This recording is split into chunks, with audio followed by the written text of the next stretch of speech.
내년부터 은행과 보험 등 전 금융사들은 10개로 나뉜 신용등급이 아닌 1000점 만점의 신용 점수를 기준으로 대출 여부와 금리를 결정하게 됩니다. 같은 등급 내에 있는 수백만 명에게 비슷한 금리를 매기는 관행을 바로잡자는 취지로 같은 등급 내 점수가 높은 경우 대출 금리가 낮아질 것으로 보입니다. 박규준 기자가 보도합니다. 지금은 금융사가 1에서 10등급, 신용 등급에 맞춰 대출 여부와 금리를 결정합니다. 일반적으로 은행에서 돈을 빌리려면 1에서 6등급은 나와야 하고 등급이 높을수록 이자가 저렴합니다. 하지만 이 같은 등급제는 300만에서 1000만 명이 등급 한 개에 밀집돼 비슷한 금리를 적용받는 문제가 있었습니다.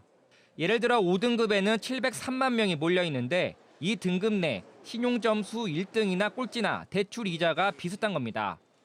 금융당국은 이를 해결하기 위해 1에서 1000점인 신용점수를 기준으로 해서 고객별 금리를 차등화하기로 했습니다.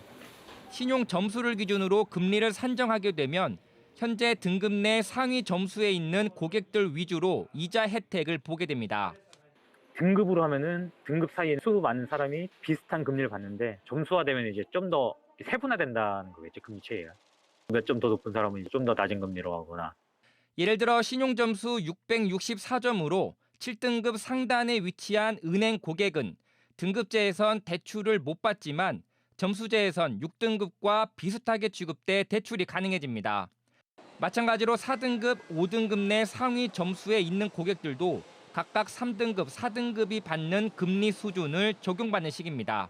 이런 식으로 총 240만 명이 대출이자 약 1%포인트를 낮출 수 있을 것으로 금융당국은 전망했습니다.